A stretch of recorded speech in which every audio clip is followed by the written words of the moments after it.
Sir सबसे पहले तो ये बताइएगा कि ये एक गलत फहमी है हमारे जहनों में कि जैसे ही गर्मियाँ आती हैं स्किन चिकनी होती है या फिर स्वेटिंग हो रही होती है तो हम कोई चीज़ अप्लाई ना करें, बस मुंह धोएं और सुकून से जिल्द को छोड़ दें ऐसे ही। तो ये क्या ठीक है? Thank you very much madam. बिल्कुल आपने बड़ा अच्छा सवाल किया है क्योंकि अभी हमारा जो समर सीज़न है वो स्टार्ट हो चुका हुआ है और सबसे ज़्यादा जो स्किन डैमेज होती है वो समर सीज़न में होती है। और आपको इंटरेस्टिंग चीज़ शेयर करूं कि हमारी जो स्किन को डैमेज करने के लिए जो सबसे ज़्यादा जो एक हम कहना चाहिए कि जो सन रेज़ हैं वो सबसे ज़्यादा हमारी स्किन को डैमेज करती हैं। सराउंडिंग में आप देख लें, इवन के जो स्किन कैंसर होते हैं उसकी भी कॉज जो है ना वो सन रेज़ बन रही होती हैं।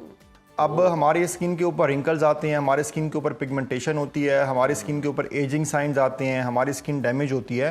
तो उसकी मोस्टली जो मोस्ट ऑफ द रीजन में से सबसे बड़ी रीज़न जो है वो सन रेज़ है। अब समर सीजन में क्या होता है कि सन रेज़ की इंटेंसिटी बढ़ जाती है, इसलिए हमारी स्किन की प्रोटेक्शन जो है वो ज़्यादा रिक्वायर्ड होती है।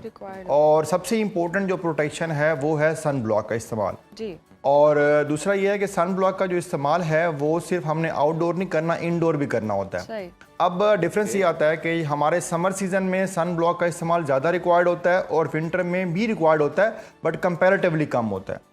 और अगर आप सन एक्सपोजर ज़्यादा है, फॉर एग्जांपल आप 2 से 3 घंटे के लिए धूप में हैं या बाहर हैं, तो आपको सन ब्लॉक को रिपीट करना चाहिए। इस तरह से नहीं हो सकता कि हमने सुबह सन ब्लॉक लगाया और हम कंटिन्यूसली सन एक्सपोजर में हैं और उसके बाद ये कि हम शाम को जाके फेस वॉश कर लें, जिस तरह अभी बताया उजार साहब ने। तो इस तरह नहीं होता। हमने करना ये चाहिए कि 2 से 3 घंटे बाद अगर हम कंटिन्यूसली सन एक्सपोज हैं तो सन ब्लॉक को रिपीट करना चाहिए, ताकि उसकी जो एफिकेसी है वो ग्रेजुअली लूज होती जाती है। सन रेज जो ही उसके ऊपर पड़ती हैं तो वो दोबारा उसको रिस्टोर किया जा सके। अगर आप और कहीं बाहर हैं, आउटडोर हैं, तो फेस वॉश किए बिना भी आपने अगर अप्लाई किया हुआ तो 2-3 घंटे के बाद आप दोबारा ऊपर अप्लाई कर लें सन ब्लॉक, कोई इशू नहीं है? जी बिल्कुल, आप अप्लाई कर सकते हैं। फेस वॉश करना जरूरी नहीं है उसके लिए, आप सन ब्लॉक उसके ऊपर अप्लाई कर सकते हैं। और ये हमने मकसद ये होता है कि जी ये भी हमें समझा दें कि ये जो SPF है 30 भी आता है, 60 भी है, 100 भी है, हमारे एनवायरनमेंट के हिसाब से, मौसम के हिसाब से कौन सा बेहतर है, कौन सा अप्लाई करना चाहिए मर्दों को और ख़वातीन को? देखिए SPF का पहले तो मैं आपको बेसिक समझा दूं कि SPF होता क्या है। SPF is actually sun protection factor.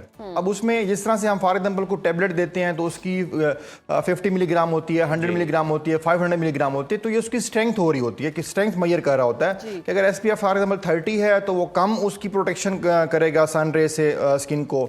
SPF 60 है तो उसको कंपेरेटिवली ज़्यादा स्ट्रेंथ के साथ करेगा। अब जो हमारा इन्वायरमेंट है, अब हम फॉर एग्जांपल अपने इस्लामाबाद की या लाहौर की बात करते हैं तो हमारे लिए 60 एंड अबव, मतलब 60 and above sun protection factor होगा, SPF होगा, तो वो हमारी जो सन रेज हैं इस रीजन की, उससे स्किन को प्रॉपर केयर दे सकेगा।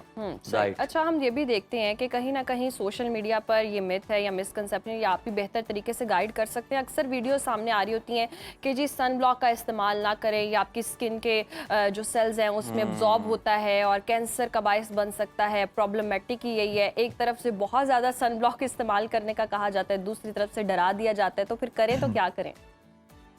देखिए, जो आजकल सोशल मीडिया की इस तरह के मिथ्स हैं या कैंपेन्स हैं ना, आप ये देखें कि जो इस तरह की स्टेटमेंट दे रहा है, क्या वो प्रोफेशनल है, क्या वो डर्माटोलॉजिस्ट है, क्या वो स्किन स्पेशलिस्ट है।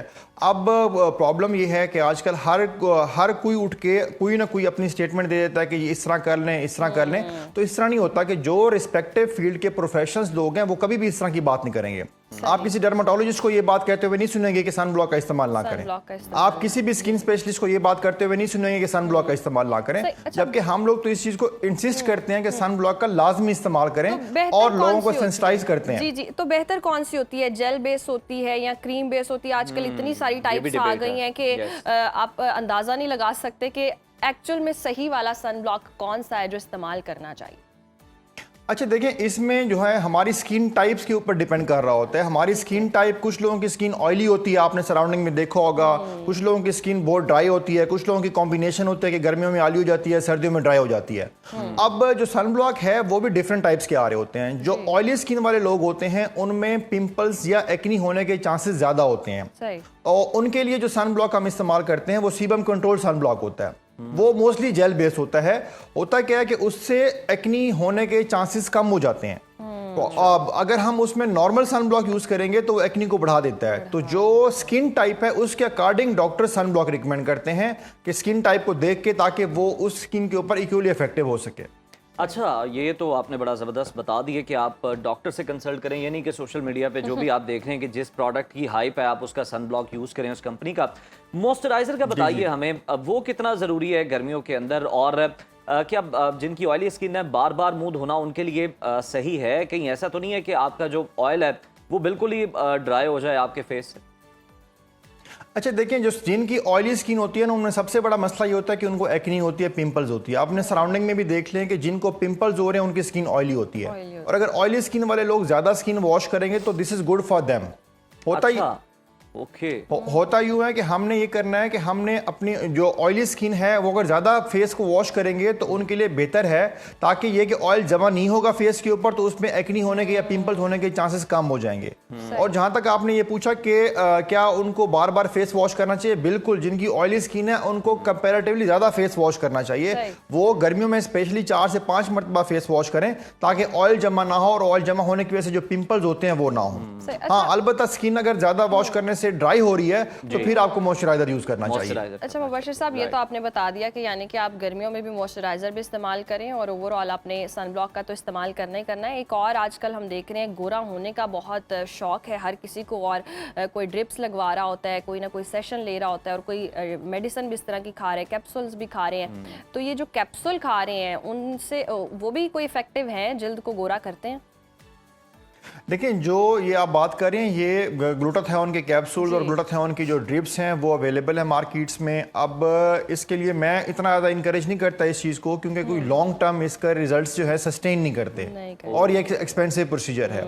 और दूसरा ये है कि जो मैं नॉर्मली अपने क्लाइंट्स को, अपने पेशेंट्स को रिकमेंड करता हूँ वो ये है कि आप कोशिश करें कि जो आपका ओरिजिनल कलर है उसको रिटेन करें। जिस तरह हमने शुरू में बात किया कि सन रे स्किन को डैमेज करती हैं, जो स्किन हेल्थ है वो ज़्यादा इंपॉर्टेंट है। अगर स्किन हेल्थ ठीक होगी तो आपकी ओवरऑल जो कम्प्लेक्शन है वो भी बेहतर रहेगा, साथ स्किन के ऊपर जो आपकी पर्सनैलिटी के ऊपर उसका इंपैक्ट आना है वो भी बेहतर रहेगा। अगर फेस ये आपने फेस की भी हमने बहुत ज्यादा बात कर ली है, स्किन की हम जहां बात करें, मेरा भी एक मसला सुलझा दें। प्रॉब्लम ये है, गर्मी आती है, हम कोशिश करते हैं कि जनाब को बड़े लाइट कपड़े पहने, टी शर्ट्स वगैरह वेयर करें, लेकिन मसला ये है कि जब तक धूप है हम टी शर्ट नहीं पहन सकते। जब टी शर्ट पहनते हैं तो फिर यहाँ से बाजू जो है ना, वहाँ ऊपर वाला और होता है, नीचे वाला कलर और होता है, पहचाना ही नहीं जाता। उसको किस तरह से हम बचा सकते हैं? देखिए, उसके लिए सिंपल सा फार्मूला कि आप सन ब्लॉक इस्तेमाल करें, बट सन ब्लॉक इस्तेमाल करने के बावजूद भी जो बाजू पे भी, लेकिन उसके बावजूद भी टैनिंग होने के चांसेस स्टिल रहेंगे। लेकिन होगा क्या कि सन ब्लॉक इस्तेमाल करने से उसकी टैनिंग कम हो जाएगी कंपैरेटिवली। अगर आप विदाउट सन ब्लॉक चले जाएंगे धूप में और टी शर्ट पहनी होगी तो उसमें यह है कि अगर आपको हफ्ते बाद 10 दिन बाद अगर कलर डिफरेंस आ जाएगा, तो अगर आप रेगुलर सन ब्लॉक इस्तेमाल कर रहे हैं तो वो आपका ज्यादा महीने बाद, 1.5 महीने बाद, 2 महीने बाद उतना डिफरेंस आएगा। इस बात की गारंटी फिर भी नहीं होगी कि उसमें कलर डिफरेंस नहीं आएगा आपके बाजू में, लेकिन सन ब्लॉक इस्तेमाल करने से उसके जो रेशो है वो कम हो जाएगी। सही। अच्छा मुबशिर साहब, लास्टली ये भी बता दीजिएगा, हमने लगाने की तो बहुत ज़्यादा बात कर ली है कि क्रीम्स लगाकर बेहतर हुआ जा सकता है, टैनिंग को दूर किया जा सकता है। खाने के हवाले से बताइएगा, खाने की रूटीन ऐसी कैसी होनी चाहिए? सुपर फूड कौन से हैं जो वाकई आपकी जिल्द को, जैसे आप भी कह रहे हैं कि स्किन को हेल्दी बनाना है हमने? स्किन को हेल्दी बनाने के लिए सिंपल सा फार्मूला है कि fresh juices, fresh vegetables, water intake, पानी का इस्तेमाल बेहतर रखें और अपने फ्रेश वेजिटेबल इस्तेमाल करें, फ्रेश जूसेस इस्तेमाल करें।